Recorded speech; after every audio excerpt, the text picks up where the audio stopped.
So there is some beauty in imperfection. So thank you for your patience and for putting up with the ticket sorting out there. So I apologize for that. This is the first time we're organizing this event, so hopefully it gets better. Just like the blockchain itself, we're working through some kinks. So thank you very much. Lots of kinks. See, look at this. All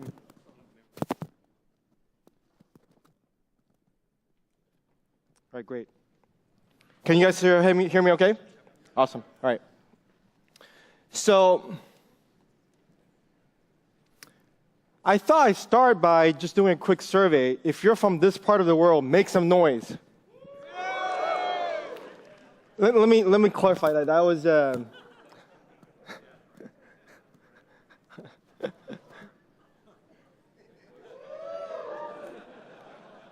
I think we have some AV issues too. All right, so let me do a quick advertising. My name is Andy Tang. I'm the CEO of Draper University. I'm also a partner in the Draper Venture Fund. And this is basically where we are, right? So we kind of represent all parts of the world, ranging from Asia, Middle East, Africa, to the Americas.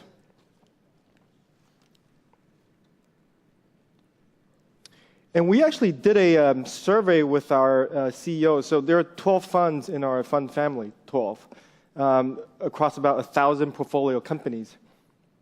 And we asked them, what are you excited about? So this is a survey from 1,000 portfolio CEOs, venture-backed CEOs. And these are the terms that came out, right?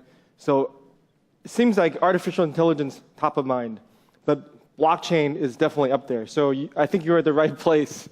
In fact, I heard there's a secondary market for these tickets that you bought, and it's much higher than whatever the amount that you were paying, assuming they could get through the doors. 2017 was a great year for us, for the Draper Venture Funds. So myself, I'm a cross-border early-stage venture guy. I've been doing this since 2000. So I focus on China-US corridor. So really, those are the two countries, or Asia, the continents, that I pay attention to the most. In the US side, the Draper funds have invested in Tezos, Bancor, two of the largest. In China, we're in VeChain and Qtum, also two of the largest in China. And then also just outside of the ICO or the crypto space, we're in Coinbase and Ledger. So our goal is really to make sure we foster this community and then be part of the team as these companies grow up. And obviously, as we're early stage investors, so we continue to look for the sort of up and coming next rising star in 2018. So we have one of our co-sponsor here is from China, and I see lots of Chinese faces. So I thought it would be a good time to take a quick Chinese lesson for all of you, okay? Free of charge. So this pronounces Jiujingshan, okay? And let me translate that for you. It's an old gold mountain, okay? So, so you're at the right place, right? You're at the right place, right? But it's not a gold mine, it's a gold mountain, right? So what is gold? What is gold? So let's think about what is gold. So we humans start trading, we start bartering, right? My potatoes for your carrots for the chicken for cow. That keeps trading up, right? But these are, you start seeing the issues with fractional shares, right? So we introduce other metrics for the store value for transaction, right? At some point, Native Americans introduced shells. Then the European settlers came, and they're very smart. They started massively produce shells, volume production. So suddenly you have the first inflation. And then they introduced gold, because gold is a little bit harder to cheat, right? So you have a limited supply of a commodity and use that as a store value, okay? So that's gold. So now, this is a couple hundred years, maybe even 1,000 years later, we're still using gold. Okay, we use fiat, we use money, right? What's interesting is that what is money? If you think about money, it's basically keeping track of the potatoes, carrots, the store value, gold shells in a centralized computer, right? But what's interesting is that the cell phone you have in your pocket is as powerful as the mainframe that they use in the banking system when they first designed the banking system. So the question is, can we do something a little bit more advanced based on what we have, right? Okay. So that is blockchain. I figure, first talk in the morning, I'm going to assume everyone from various background, right? We as the blockchain people, I think we got to embrace, the world doesn't revolve around us. So this kind of help calibrate everyone. We're all on the same page, right? So you're now in the top 1% of population with a deep understanding of blockchain with what I just told you, right? Doesn't take much, in other words. You probably know more about everyone else who owns Bitcoin. All right, so again, being the first talk, I'll go through I just want to cover two things today. What happened in 2017 and what I think will happen in 2018 or beyond. Sounds like a fair first talk for a conference, right? All right, I'm going to quickly move through this. The title of the talk is Internet Square. In other words, I think this thing is big, right? I think it's transformative. Yeah, it's not Internet 2.0, 3.0. It's orthogonal, right? It takes Internet, it's a basic fundamental block or the technology that enabled many business. It kind of changes it on it, right? It decentralizes it, and it made it more independent. So 2017. You have all these consortiums. These are not these are not blockchain companies, but these are industry consortiums looking into blockchain, right? And just to give you a sense of scale, yes, it's true. We finance people are kind of geeking out over here and say, hey, blockchain's awesome. Let's get rid of payment. Let's decentralize the banks. But I think we're kind of missing the forest for the trees, right? The real technology here, the blockchain, right? Not cryptocurrency, but blockchain, right? It actually touches upon many different industries, right? Financial services, yes, overwhelmingly the dominant. But if you look at other things like energy, healthcare, you look at even food, even public sector, it's everything. I just discovered there was actually a panel here. So you actually have big companies jumping in onto blockchain, trying to deploy this technology, right? I'll just give you one example, right? Most people don't think of food as sort of a blockchain, right? I mean, unless you're really in the core of a blockchain. When you talk to general public, they think about blockchain, Bitcoin. That's just scratching the surface, right? People are tracking food using blockchain, okay? What else happened in 2017? I mean, this is probably what everyone talks about, the big ICOs, right? You have a new chain called Ethereum, right, or somewhat new to the public.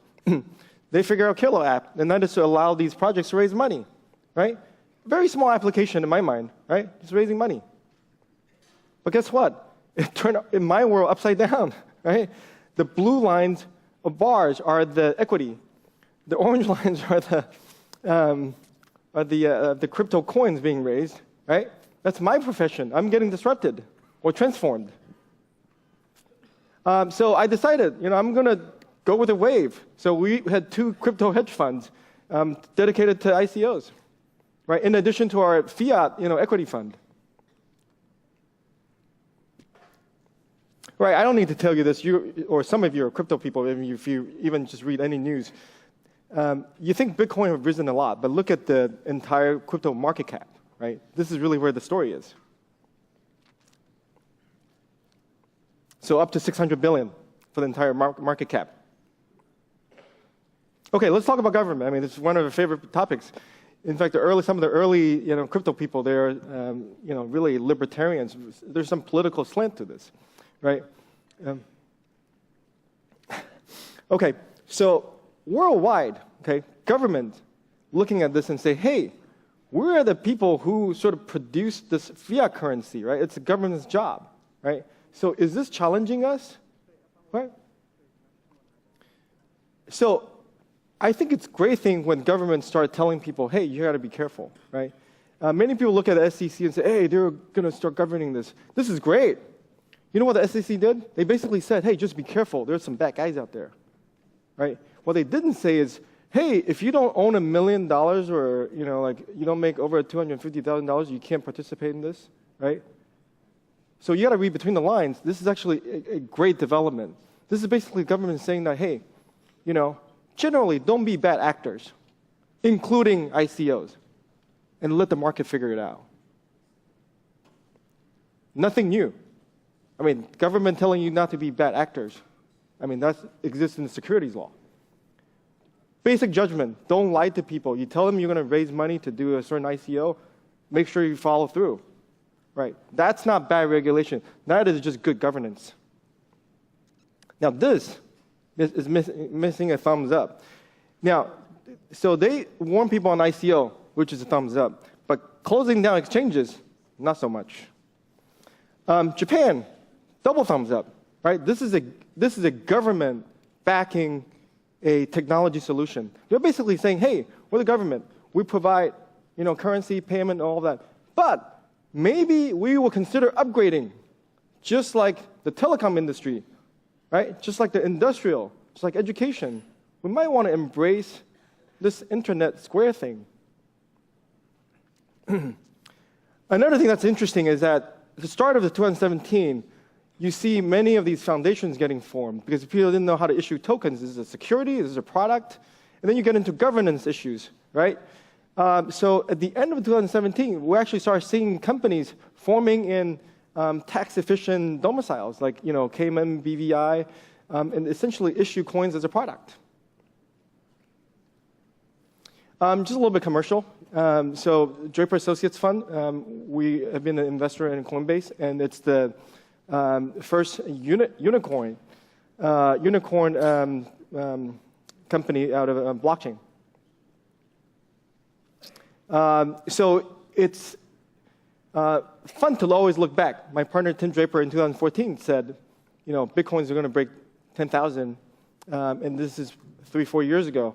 I think a lot of people kind of laughed it off until it happened. So another thing to track is one of the most interesting aspects of cryptocurrency is that most people don't realize network effect is not confined to communication, right? If you think about the way we communicate through phone call, email, the other way is by exchanging currency, right? So the currency network effect is actually really, really high, right? Every time you make a consumption, imagine we're exchanging value, right? That carrot, potato, chicken, cow, that is working in the background, okay? So by tracking the blockchain wallets, you can actually get a sense how fast that network effect is happening. And it's non-linear. I'll show you why. Again, so Tim actually does some fundamental research on his own, okay? So he had my colleague Megan track the number of wallets growth, right? And that is the dashed line, right? So that's somewhat linear. That makes sense because as people get more wallets, it hasn't gone viral yet. But what happens if you look at the value of Bitcoin, the value actually rises exponentially. But initially, you see it's kind of flat because below a certain number, your telephones are useless. But once you get big enough, then suddenly you can start using your telephones. And that's what happened, right? That's when we went from 10 million to 20 million wallets. And in 2017 alone, we doubled the number of wallets. Okay, now let me cut to the chase. I mean, you're like, I've heard all of this, right? So 2018, what do I think? So let's first, to understand future, let's study the history, all right? I hate to tell you this, but this is nothing new, okay? Blockchain is yet another, innovation. Yes, I'm very excited about it. I call it Internet Square. I'm pumped. But if you look at railway was just equally exciting, okay? The internet was equally exciting. What else was equally? Steam engines, steel industry, automotive industry. These are all transformative industries. right? And what did they all go through? Initial excitement, right? The technical term is called installation, right? And then there's the collapse. Sometimes we call it the bubble, right? And then what you really have is a long stretch of prosperity called deployment, right? That's why in my business, we kind of cop out a little bit. We say, we'll make a 10-year prediction. When you make a 10-year prediction, things actually become really easy, right? Things become really easy. Like I can't tell you what happens in 2 years, even maybe 5 years, difficult. I can tell you what happens in 10 years, very easy. Okay? In 10 years, blockchain is the internet square, right? Crypto 18. So you heard it from here first, okay? Crypto 18 is either internet 97 or 99, right? I told you I can't predict make a 2-year prediction. But if you ask me to make a 10-year prediction, right? It doesn't matter if it's 97 or 99, right? Because you were up to 2007, 2009, a 10-year stretch, right? Yes, there was Netscape, there was, Amazon, there was eBay, Lycos, Excite. A lot of these guys disappear. But the ones that survive, they got really big, right? So the key is to think about these things longer term and not be speculative, right? This is basically as transformative as I've seen since the internet. And I'll actually give some examples, right? In 2018, I see continued investment in protocol and infrastructure layer, right? And I see next 10 years, a decentralization of internet commerce, even society, right? If you look at how internet has transformed the various industries from telecom initially to IT to software, right, to industrial, and now to banking, government will also transform. Not the fastest adopter, but it'll get there. Okay, lots of logos here, right? They'll all be transformed, right? If you take a 10-year view, if you go to any social media website today, right? When you leave, guess what? They keep your social graph. Okay? You decentralize this thing on blockchain, social graph is on your phone. You go to a payment portal or Equifax, one of those, whatever financial services, they take your mother's name, maiden name, birthday, your favorite hobby, right? All of that stays on your phone. Why? As important and awesome as I think I am, I think hackers generally have a better return on investment if they hack bigger, databases, right? Okay? We talked about food. We talked about payment. We talked about insurance. Insurance industry is another one, right? If you're a big farming company, you want weather contract, right? You hire a investment bank. You hire a lawyer to draft a contract. Investment bank shops this with investors. And you hire auditing firms to audit the weather. You hire an escrow agent for the funds. And then you hire a bank to wire the money just to insure against some crops, against weather. With blockchain, you make a smart contract. In theory, right? This is like talking about e-commerce in 97 or 99. Yes, it's a little bit far ahead, but I'm making a 10-year prediction. You put this on a smart contract. You have an oracle. Weather is good, farmer pays investor. Weather is bad, investor pays farmer, right? You don't need an escrow agent. You don't need, you don't need a bank. You need a lawyer to program this for you, right? You don't need an investment banker to shop this because, you could just syndicate this insurance out to millions of individual investors who wants to play. This gets transformed. Music industry is another one. Every time you play a song on the radio, these 1 cent royalty gets split 20 ways between publishers, artists, songwriters, the band, the lyric writers, investors, right? Each one of this is like a venture capital IPO exit, right? Like a cap table. Put that all on blockchain, right? So payment is automatic, these micropayments. Okay, I'll stop. I did all that talking so I can get to this slide because as exciting as I think blockchain is, my world doesn't evolve around the blockchain. There are 3 investment areas I focus on, right? We'll start with the elixir of life, right? This is another way of saying immortality, right?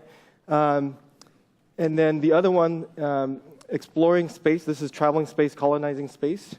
The middle one is Chrysopia. This is basically turning lead into gold, right? So this is what you guys do, right? This is what we do, okay? So when I was actually speaking at a space conference earlier this week, and I said to them, this is the 3 areas, and they all think the elixir of life, the immortality, and the lead turning into gold is like just some myth. They don't believe it. They think that's just BS, right? So when I'm talking to the blockchain guys, you probably think the immortality stuff is, it's not credible. Colonizing space is not. But the reality is that we're closer than you think, right? In each one of these areas, there's some interesting things. Regenerative medicine, CRISPR technology. It could basically cure any disease, right? It's a matter of time. Again, you take a 10-year view. Take a 10-year view, I wouldn't be surprised. I mean, we could already land on moon. It's expensive, right? Moore's law applies to all 3 of these areas. I thought I'd end the talk with a little bit personal story, right? So my parents, actually my grandparents, came from China, right? And because of war, they went to Taiwan by boat, right? At the time, they used these silver coins, okay? Because they were pursuing a better life for their kids. My parents went from Taiwan to the US because they thought, I probably wouldn't make it in the education system, and they were probably right. So they saved up all their US dollars, right? And then they got us to America.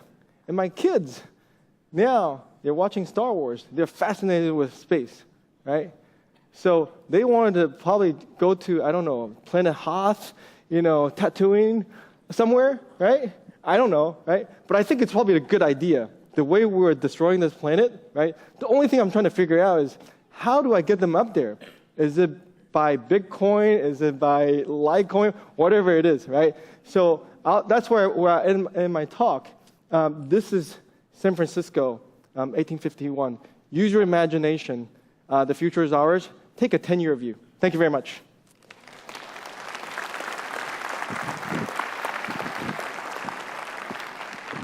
Whoa, amazing.